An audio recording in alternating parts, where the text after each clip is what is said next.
Okay, that is the first lecture of microwave engineering course, microwave engineering lab course. So, first experiment lecture on the Gunn oscillator. So, what are the objectives of this experiment? First is to know that what is the theory of Gunn oscillator, and then uh, we should observe the operation of the Gunn oscillator as a source of microwave frequencies. So, let's just start.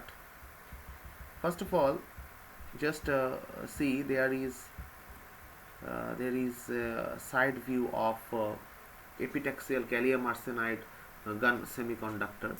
It's one kind of a semiconductor, and is one kind of semiconductor effect. Okay, the effect that puts on negative resistance. Now, first of all, you have to know what is the Gunn effect. The Gunn effect, or the transferred electron effect, that is a transferred electron effect, that is totally dependent on the n substrates, because they has electron as the carrier. P substrates, as you know, there are the holes are the uh, carrier, major carriers, but the if you say the electron as their carrier, so you have to you have to take the uh, n plus substrate and n substrates. Actually, n substrates yeah, have to be used in that particular area. So, first of all, here you can see what is the Gunn effect. The Gunn effect is that it is a small DC voltage applied across a thin slice of semiconductor material. There is a semiconductor material there.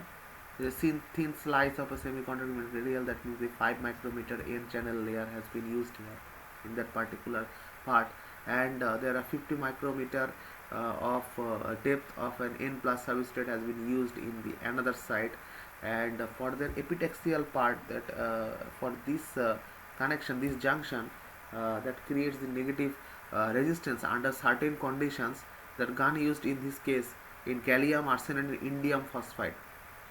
Okay, and Mr. Gunn in 1963 he states this kind of effect on semiconductor, because when he puts on a DC voltage, and there is a thin slice of a semiconductor material, and it illustrates and exhibits negative resistance under certain conditions that Gunn used. Okay, now let's start to find out why that he get those kind of effects.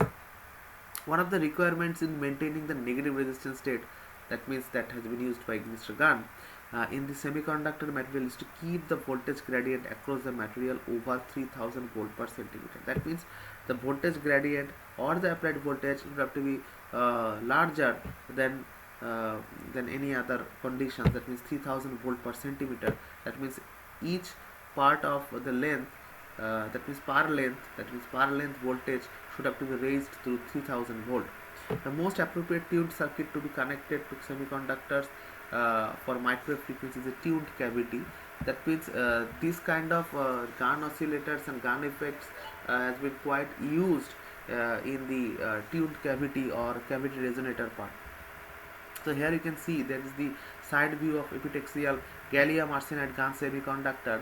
In this particular state, you can see there is anode and cathode part, and a heat sink has been used in the cathode part, and 5 micro. There are two gold alloy contacts. The contacts are metallic contacts, but these metals are not used as a steel metal or iron metal. That has been used as a gold alloy.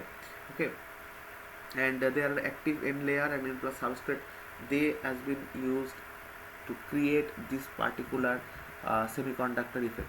Now, coming back to the theoretical part, the Gunn effect, which takes place only in the n-type semiconductor material, is a result of the property of the semiconductor itself. It is found that any parameter associated with the junction or contact properties, as well as voltage or current, do not affect the Gunn effect. Only the electric field is required to be above the threshold to maintain oscillation. The Gunn diode is insensitive to the magnetic field, and thus it does not respond to any incident magnetic field. It means it does not respond to any kind of incident magnetic field. The frequency of oscillation is mainly determined by the uh, electrons. Okay, uh, in a form of a bunch take to traverse the given slice of material. That how can you get the negative resistance? First of all, uh, there is an n-type semiconductor material that has been given on the layer. As you can see here, there is an n-type semiconductor, n plus substrate has been used. In that particular n layer is supposed to be the point of the Gunn effect that creates the Gunn effect. Okay, now the negative resistance and transferred electron effect. Okay, the energy bands and energy levels of gallium arsenide is shown in the figure 1.2. Notice that this material possesses an empty energy band, and at the top of the energy level the partially filled energy band is below the empty band. When the material is doped with n-type material, there are excess electrons in the material ready to flow when a voltage is applied across the diode.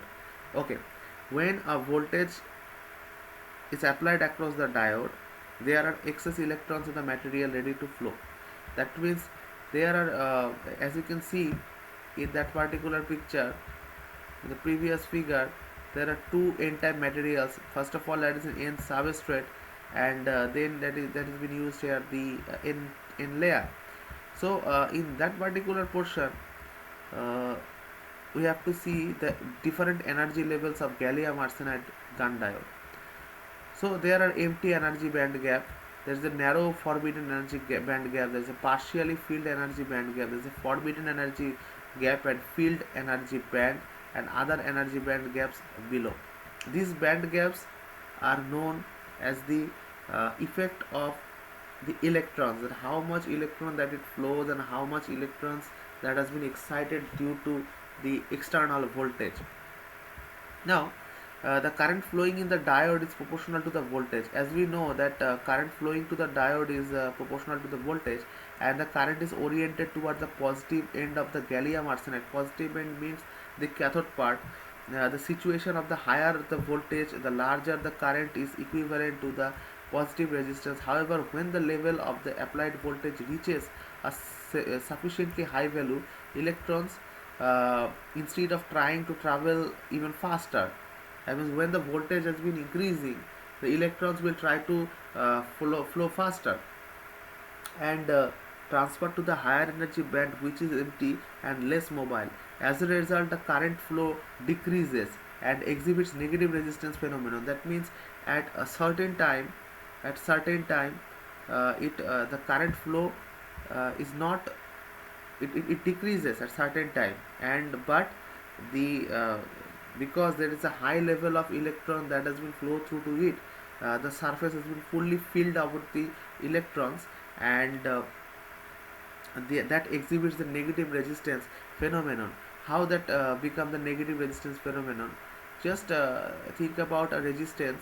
When if it is if it is a resistance, just think about the property of a resistance. That is, if it's a resistance and there is a current flow through to it, I have circled it as the red arrow. That is the current flow. This part is known as the positive part, and that is the negative part. Okay, but as you see here, there is some empty band energy to the field energy band. That means if you put the high level of voltage across it, after that the electron flow will be increased, and after increasing the electron flow, there is a forbidden energy gap that has been increased after that, because you have increased the voltage. So after certain period of time, the current flow will be decreased, because the negative resistance, that means the alternative flow will come onto the act, because in the semiconductor part the holes has been fully fulfilled by the electrons. The electron is the majority carrier that will flow through to it. But after that, after this effect, after if you just go through to the same kind of material that has been attached as an n layer, so that will backflow and make it to the negative resistance in certain conditions.